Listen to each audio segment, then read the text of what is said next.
Voy a comenzar con lo que era el inicio de Naturalia. Todo surge, nos lo contaba Manuel, con un versículo de la Biblia. Apocalipsis 14, 7. Seguro que lo conocéis. Respetad a Dios y dadle gloria porque la hora de su juicio ha llegado y adorad a aquel que hizo el cielo y la tierra, el mar y las fuentes de las aguas. Este mensaje central para el adventismo fue también central para el nacimiento de esta asociación. En ese pasaje de la palabra inspirada por Dios se presenta a Dios por su título de creador. Ese momento tan absolutamente culminante en el que se anuncia el desenlace de toda la historia de la salvación, cuando Dios viene a restaurar el orden de amor y perfección con el que tuvo lugar la primera creación. Quien creó en el principio vuelve para crear una vez más la definitiva. ¿Podía presentarse con algún otro título de mayor categoría? Es la presentación más utilizada de Dios una y otra vez a lo largo de toda la Biblia. Estamos tan absolutamente acostumbrados a ver un insecto o la hoja de un árbol que apenas si merecen nuestra atención. Si es que no acabamos dándole un manotazo al insecto o apartando las hojas porque nos molestan. No es frecuente ser conscientes de lo inmenso que es el más insignificante de los seres creados. ¿Os habéis parado a pensarlo? Cualquiera de las formas de vida, el más sencillo de los animales, lleva la firma del Creador. No es algo que se haya enseñado habitualmente y frecuentemente en nuestro medio. Todos hemos oído hablar de un segundo libro de revelación de Dios, pero abrirlo, ¿cuántas veces lo abrimos? Ese segundo libro de revelación. Manuel Martorell fue uno de los pocos que desempolvó el libro y dio a conocer esa otra revelación. Cuando lo hizo, muchos le miraron con cara de extrañeza. Yo doy fe de ello porque lo he visto y lo he oído, lo que se decía de él.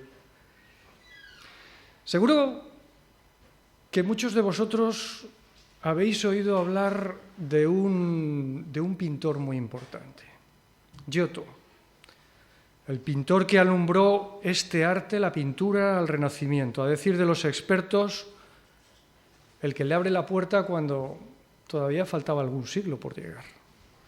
El pintor de una obra impresionante.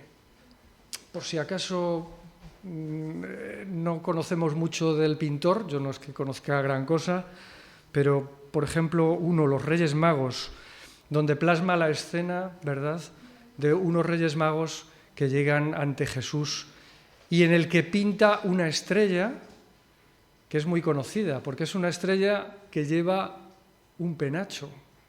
¿Habéis visto alguna vez esa estrella? Bueno, pues el primero que lo representa así es Giotto, y lo hace probablemente porque el cometa Halley pasaba por el cielo en aquel momento y le impresionó lo que había visto en el cielo, ¿no? De modo que luego, pues en el Belén aparece en ocasiones, cuando se pone en las casas una estrella normal o una estrella con un penacho, ¿verdad? Esa estrella del penacho es la herencia de aquel Giotto. Los primeros que escribieron sobre este pintor lo hicieron décadas después de que él hubiese muerto. No se sabe, por tanto, mucho de su vida, pero lo que sí conocemos de Giotto es su obra. No solo pinta Los Reyes Magos. Vasari, que fue el gran historiador renacentista del arte, dice de él, y en verdad fue un gran milagro que aquella época grosera e incapaz tuviese el poder, se estaba refiriendo a la Edad Media, claro, tuviese el poder de obrar en Giotto tan sabiamente que el dibujo, del cual poco o ningún conocimiento tenían los hombres de esos tiempos, mediante tan buen artífice, volviese enteramente a la vida. Y si solo hubiésemos conocido la biografía de Giotto, Si solo conociésemos las loas que le dedicó Vasari y que le dedican los críticos de arte actuales, entonces quizá nuestro mayor deseo habría sido saber de esas maravillosas obras de las que hablaban y de las que se habla. Dice la leyenda que el maestro, Cimabue, fue a espantar una mosca que se había posado en un cuadro del aprendiz de Giotto, pero la mosca no se marchó del cuadro, porque estaba pintada. Es la anécdota que resume lo que es obra de un creador excepcional. Pero, ¿qué te parecería conocer al auténtico creador del insecto, del que se mueve, del que no está pintado? Infinitamente superior a la mejor de las pinturas, a través del propio insecto. Decía el filósofo español José Ortega y Gasset que para quien lo pequeño no es nada, no es grande lo grande. ¿Somos capaces de apreciar la grandeza de la creación más pequeña?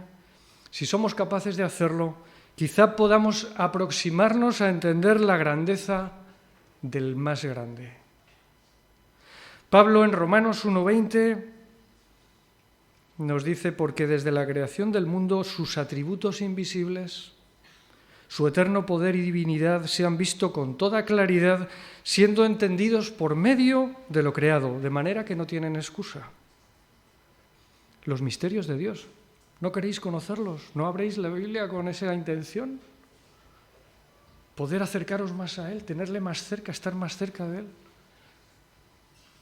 Pues desde la creación del mundo, por medio de lo creado, se puede saber todavía más. No sé si tú y yo somos conscientes de lo que esto implica. Otros antes que nosotros sí que se dieron cuenta de ello. El Job naturalista es preguntado por Dios. Job 38:3, por poner un ejemplo de lo que es toda aquella batería, ¿no?, de preguntas. ¿Dónde estabas tú cuando yo echaba los cimientos de la tierra?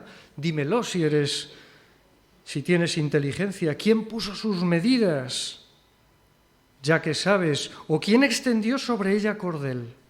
La plomada, para medir, para hacer las cosas como bien, que la pared quede derecha. Pero Dios se estaba refiriendo a la construcción del mundo y del universo. Job seguro que se hacía idea de la profundidad de esa pregunta, y nosotros que comenzamos a entender un poco sobre medidas y reglas midiendo la Tierra y todo el universo, no podemos más que maravillarnos todavía más.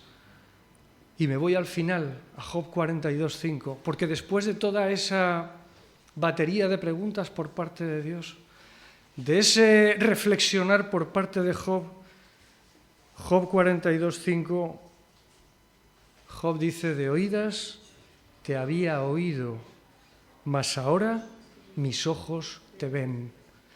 Y la mayor parte de lo que habían hablado era de esto, de que cuáles eran las medidas de la Tierra o del universo.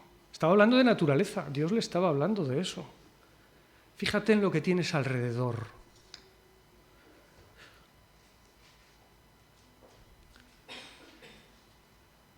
Queremos ver a Dios, podemos ver mucho de lo que es, muchos de los misterios que le envuelven a través de sus obras.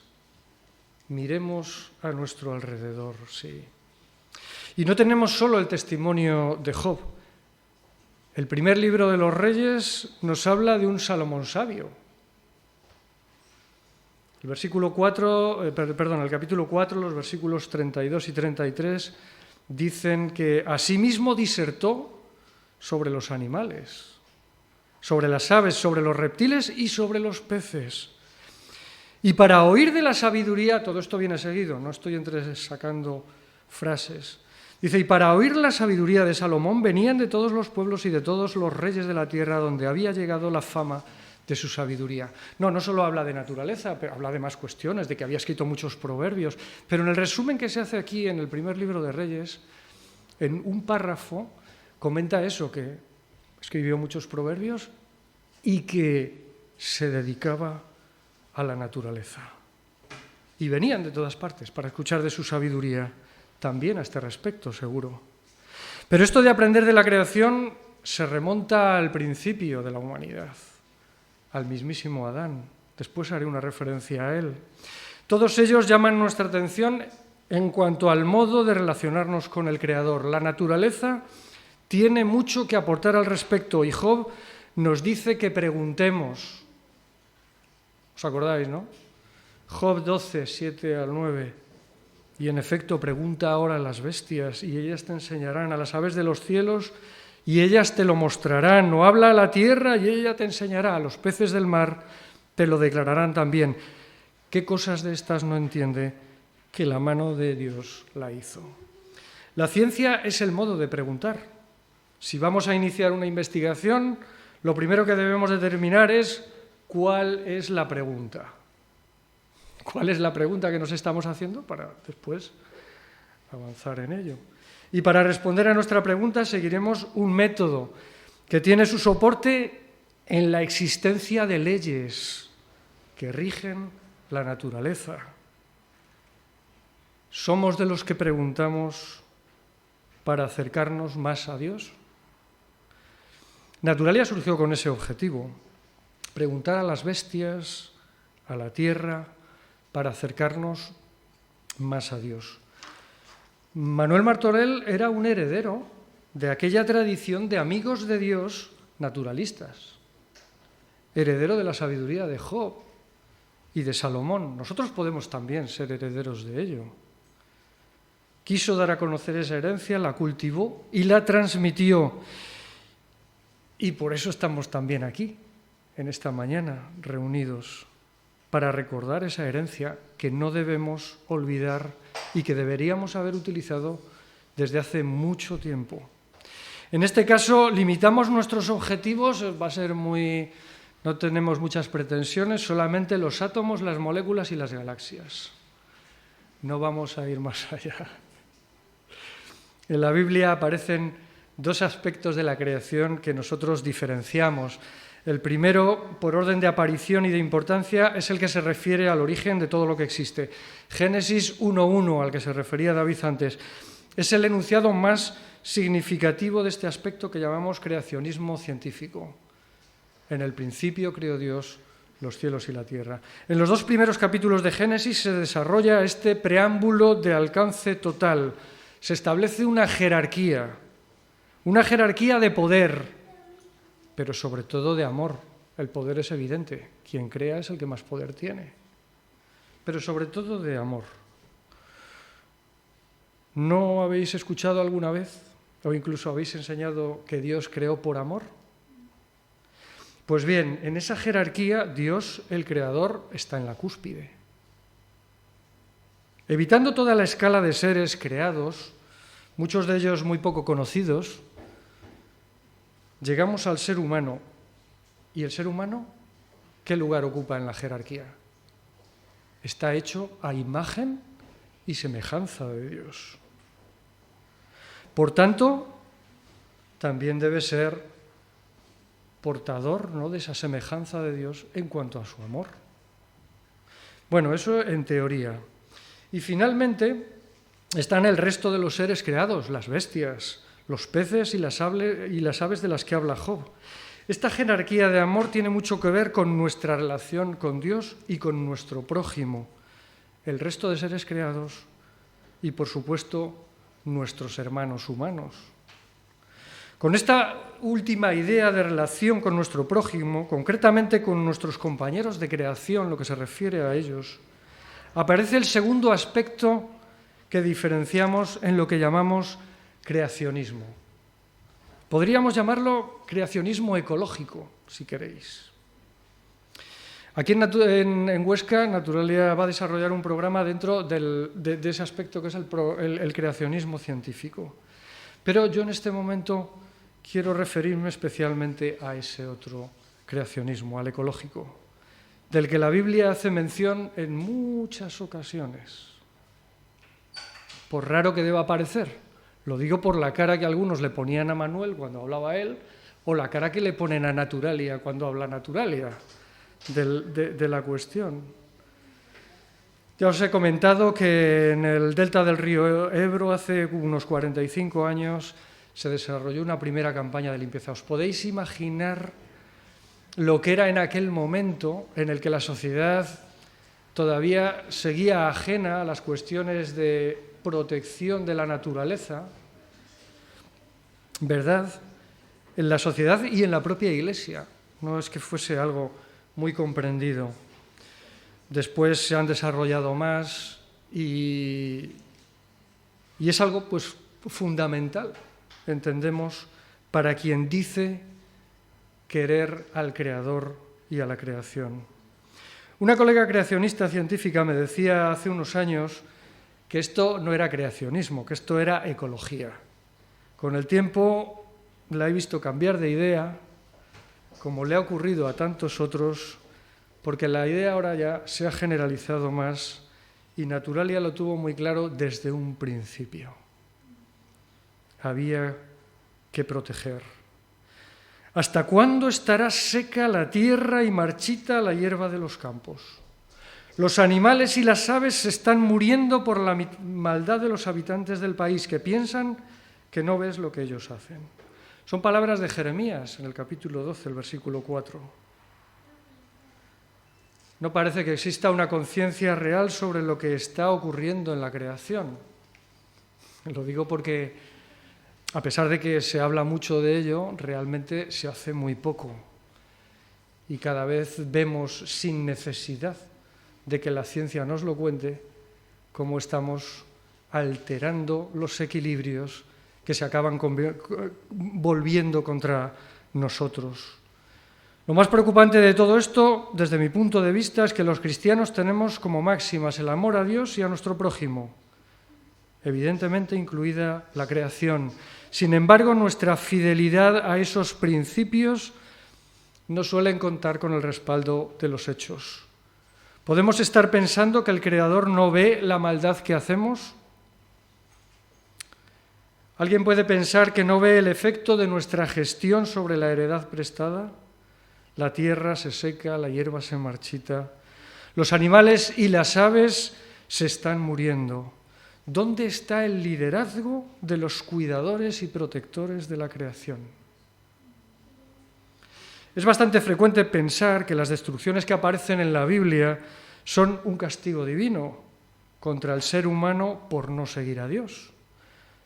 Pero, visto lo visto, quizá, si no todas, prácticamente todas, todos esos supuestos castigos no son sino maldiciones autoinfligidas al separarnos de Él y de lo que deberíamos haber visto de otra manera hace mucho tiempo. Y una vez que nos separamos de Él, quedamos a merced de nuestra maldad. La tierra se seca y se marchita, el mundo entero se reseca, se marchita y el cielo y la tierra se llenan de tristeza. La tierra ha sido profanada por sus habitantes porque han dejado de cumplir las leyes, han desobedecido los mandatos, han violado el pacto eterno. Ese es otro momento, ¿no?, donde se habla prácticamente de lo mismo. Esto es en Isaías, capítulo 24, versículos 4 y 5. Se seca y se marchita y sigue dándonos igual cuánto CO2 mandamos a la atmósfera. A mí me sorprende que se puedan poner excusas teológicas. Aquí y allá, a lo largo de todo el relato bíblico, aparecen de manera clara las reglas de nuestra relación con toda la creación. Y somos culpables de una profanación que reseca y llena de tristeza el mundo. No deja de ser desconcertante la presunta necesidad de una teología específica referida a la protección de la naturaleza, cuando la cesión del cuidado por parte de Dios en el momento de la creación, dándonos la ocasión de guardarla en su lugar, en lugar de Dios, lo estamos haciendo nosotros, debiera ser considerada por el cristiano como un privilegio tan absolutamente desmedido como inmerecido. De todos modos, es posible que al haber desvirtuado la realidad, sea necesario reconstruir una teología. No digo que no, pero me parece una pena, porque todo está demasiado claro, por principio, sin ir a ello específicamente, en función de esa jerarquía de amor de la que hablaba antes. Dios nos crea por amor y deposita en nosotros su imagen y semejanza. ¿Dónde está el amor? En Génesis 2:15, Dios pone al ser humano en el jardín para que lo cultivara y lo cuidase. Estamos para cuidarlo. Pero hay un matiz de protección. Yo me he preguntado, ¿por qué se tenía que guardar el jardín si todo era perfecto en gran manera en aquel primer momento? ¿Cuál era el motivo de tener que guardarlo? ¿Guardarlo de qué? Pues quizá del pecado y del mal era de lo que había que guardarlo. ¿Y cuál fue el resultado? Fracasamos. Fracasamos y estaríamos fracasando desde el principio. Ese mensaje de liderazgo constructivo que nos da Dios, de liderazgo constructivo y de amor, no hemos sido capaces de cumplirlo. El único dominio confiado al ser humano era el de cuidar administrando. Esta idea no es una interpretación, es la única explicación razonable, habiendo sido creados, como decía antes, a imagen y semejanza de Dios. En consecuencia, debíamos y debemos actuar a imagen y semejanza de Dios, no por obligación, sino porque decidimos hacerlo y porque le queremos y porque entendemos todas estas cuestiones. El resto son excusas. Si nos acercamos a los detalles de la vida, a todos los niveles, desde la sencilla célula hasta la complejidad de un organismo humano o las relaciones entre organismos, a nadie se le escapa que tienen una complejidad inmensa que supera nuestra mente. Esto no parece ser producto más que del cuidado y el amor por la obra realizada. Es algo grandioso, lo más pequeño, lo más insignificante.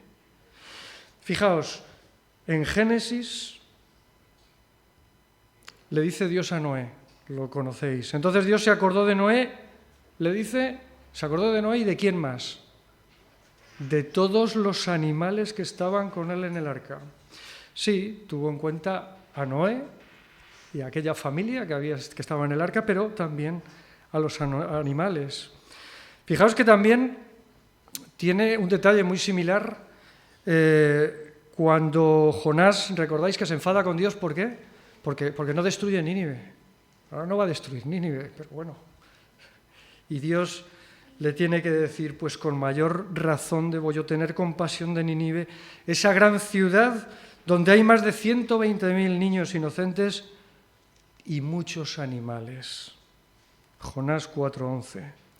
Y así se manifiesta y podríamos leer en Salmos 84:3 y en Génesis 9, del 9 al 15, extraigo donde, a cuenta de Noé también, dice, mirad, voy a establecer mi pacto con vosotros y con vuestros descendientes y con todos los animales. Esta es la señal del pacto que para siempre hago con vosotros y con todos los animales. Entonces me acordaré del pacto que he hecho con vosotros y con todos los animales. Pero si hay una muestra que a mí me parece especialmente significativa del amor del Creador por sus criaturas, esta se encuentra en palabras de Jesús. ¿No se venden 5 pajarillos por 2 pequeñas monedas? Sin embargo, Dios no se olvida de ninguno de ellos. Lucas 12:6. En otras palabras, los pajarillos valen mucho más de lo que cuestan, tanto como para ser tenidos en cuenta individualmente, cada uno de ellos, para mostrar el amor que Dios tiene por el ser humano, que es a donde va a llegar al final. Toma como ejemplo el amor que tiene por unos simples pajarillos. Y fue con tal amor con el que se creó el lirio del campo como para estar vestido por su hacedor con mayor elegancia y riqueza que los de Salomón. Mateo 6, 28 y 29. La importancia de los animales para el Creador se puso también de evidencia en el primer contacto que tuvieron con Adán. Había que ponerles nombre, y esto es algo muy importante en este contexto. Y todos nos acordamos de una reflexión en unas naturalias de hace tiempo que Santiago Gómez, que luego tendrá su ponencia esta tarde, nos tuvo con nosotros en cuanto a esa importancia de poner nombres, de llevar Dios a Adán los animales para que les pusiese nombre, la relación de intimidad que se llegue a alcanzar con ellos, una relación que efectivamente tenía que ser íntima porque eran sus prójimos.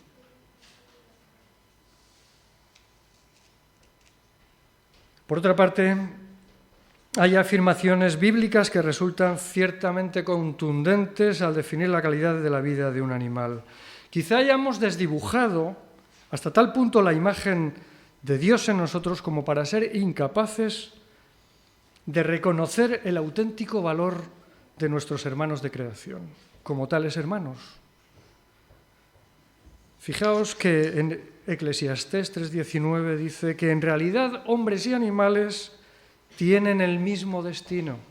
Unos y otros mueren por igual y el aliento de vida es el mismo para todos. Nada de más tiene el hombre que el animal. Eclesiastés 3:19. Impresionante. Es posible que tengamos que revolucionar nuestra concepción de la naturaleza. Eclesiastés afirma que compartimos el mismo aliento de vida y eso puede suponer que los animales participen junto al ser humano de la renovación de la tierra. Bueno, al fin y al cabo, están dentro del mismo pacto establecido por Dios con Noé. La idea puede provocarnos una cierta reacción de rechazo, no sé si entre nosotros, pero yo la he visto bastante frecuentemente. Pero ¿qué motivo podemos tener para hacer de menos a nuestros hermanos de creación cuando está claro el lugar que ocupamos cada uno en esa creación? Si está claro el lugar que ocupamos, ¿por qué nos empeñamos en hacerlos de menos todavía? Quizá hayamos construido un concepto de los seres creados en el que estos son meras comparsas, relleno escénico de la verdadera creación. Fuimos erigidos en guardianes del Edén, pero nos ha parecido poco y hemos despojado a la creación de su enorme valor. Eso tiene sentido, no creáis que no. Podemos apenarnos por el delfín ahogado en una red de pesca o varado en una playa, envenenado por las basuras que producimos, pero en último término no es más que un animal. A lo sumo, el mayor valor que le otorgamos a los animales es para ser sojuzgados, en ese sentido tan humano y tan egoísta que le damos a la palabra que aparece en Génesis. Me sorprende que haya muchos cristianos que comenten con perplejos, ¿no?, el que se pretenda dar derechos a animales. Claro que tienen derechos. Dios les dio todos los derechos, como a nosotros. Les dio una vida. Cada uno ocupamos un lugar en la jerarquía del amor de Dios, está claro. Pero ¿por qué les tenemos que quitarlos y privárselos? Que a un chimpancé hay que darle y reconocerle unos derechos. Quizá lo que pasa es que nos molesta que se parezcan tanto a nosotros que a veces no sabemos cómo colocarlos, ¿no?, dentro de esa idea de creación. Pero no hay ningún problema. Si hacen cosas fabulosas, son sensibles, lloran a sus muertos, pues habrá que tratarlos con sensibilidad, ¿no? No podemos ir arrastrándolos con una cadena por el circo, matando a la madre para tener al pequeño, como se hacía a principios del siglo XX, bueno, y a mediados y muy avanzado el siglo XX, ¿no? Matar a los padres para llevarse a las crías y llevárselas a los zoológicos. Absolutamente terrible, claro que tienen derechos. Dios les dio todos esos derechos. El caso es que, haciendo gala de nuestro carácter contradictorio, infligimos tremendos daños a la naturaleza y sentimos al mismo tiempo la atracción y la necesidad de acercarnos a ella. Nos gusta salir al campo, salir a la montaña. Eso todos, ¿no? Lo hacemos con frecuencia. Y esta contradicción nos obliga a que definamos qué es la naturaleza. Y no será muy complicado. Preguntamos cómo va a ser el mundo ideal y muy frecuente nos vamos a encontrar con la idea de un jardín.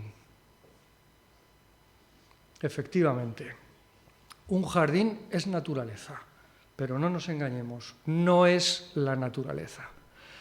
Me hizo gracia que estaba hablando con un colega creacionista destacado, un líder, lleva un departamento muy importante, y estábamos por Zoom y yo veía su habitación. Debía ser Joan, yo no conocía lo del conectarse por Zoom y desdibujar el fondo, y este hombre tampoco debía saberlo. El caso es que yo estaba viendo el fondo de su pared y allí había un cuadro de Jesús en un jardín, con un sauce llorón, con un río que pasa por ahí. Le acababan de pasar el cortacésped y lo habían dejado perfectamente bonito.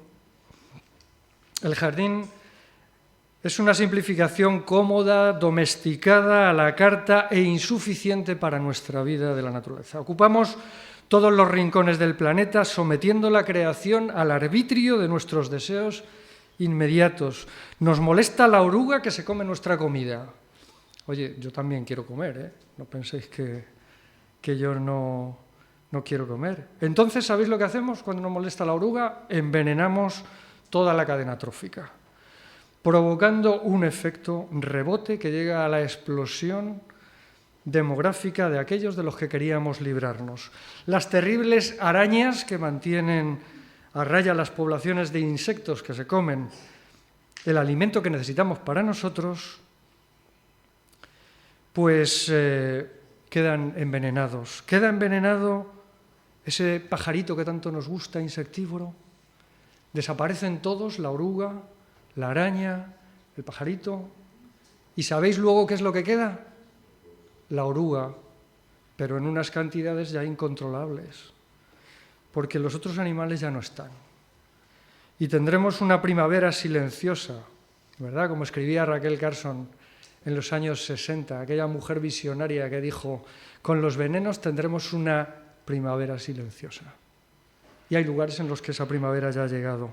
¿Cómo queremos a la naturaleza? ¿Domesticada, dócil y sumisa? Si el cachalote embiste al arponero, decimos que es una bestia diabólica. No somos capaces de entender que lo único que pretendía era defenderse de la mano que empuñaba el arpón para matarlo. Pues un animal muy inteligente, se da cuenta perfectamente. Y si viésemos los detalles de su comportamiento, cómo se protegen unos a otros, cómo saben lo que les van a hacer, a mí se me eriza el pelo en este momento, solo de pensarlo, porque es el absoluto desprecio con el que tratamos a la naturaleza. Lo mismo ocurre, otro ejemplo, los elefantes asesinos, algunos, que incluso ya podéis haber visto imágenes, como un elefante ataca a un humano y lo mata. Claro, lo único que han conocido probablemente es a humanos de los que lo único que reciben son golpes o quizás disparos de armas. Recogemos lo que hemos sembrado. Se defienden como lo hacen todos los seres vivos, pero no se vengan, o generalmente no se vengan como hacemos los seres humanos.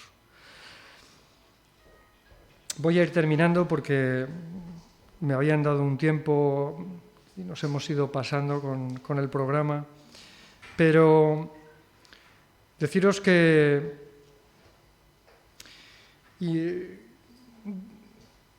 hacemos una interpretación frecuentemente de que de algún modo sobrenatural el mal hace que el ser humano, actuando negativamente sobre otros seres humanos o frente a Dios, lleven a que la naturaleza decaiga, lo que hablábamos antes, ¿no? de la miseria y del entristecimiento en la naturaleza. Sin embargo, no creo que sea así, según vemos desarrollado a lo largo del texto bíblico. Dice en Oseas 4, 2 y 3 que abundan en cambio el juramento falso y la mentira, el asesinato y el robo, el adulterio y la violencia. Y se comete homicidio tras homicidio. Pero por eso el país está de luto, se quedan sin fuerza los que viven en él y mueren los animales salvajes y las aves y también los peces del mar. Esa es la idea, que interpretamos que esto ocurre porque el ser humano se porta mal y entonces la naturaleza queda repercutida por algún motivo sobrenatural, Dios, que la ataca. Pero ¿por qué tiene que atacar Dios a la naturaleza para castigarnos a nosotros? ¿No será que va aparejado el mal entre hermanos, entre los seres humanos, y el desprecio hacia Dios con el mal ejercicio que hacemos sobre nuestros hermanos de creación? ¿No será que hay asesinato, robo y violencia directos sobre la naturaleza a la par que lo ejercemos contra nuestro prójimo humano? ¿No será que no tenemos miramientos con nadie ni con nada?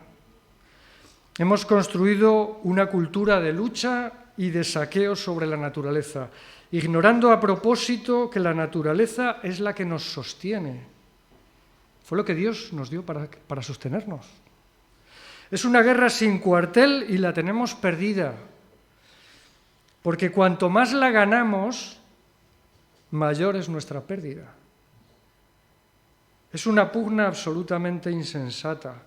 Las plantas exhalan el oxígeno sin el cual moriríamos en minutos y nos regalan el alimento sin el que moriríamos en días.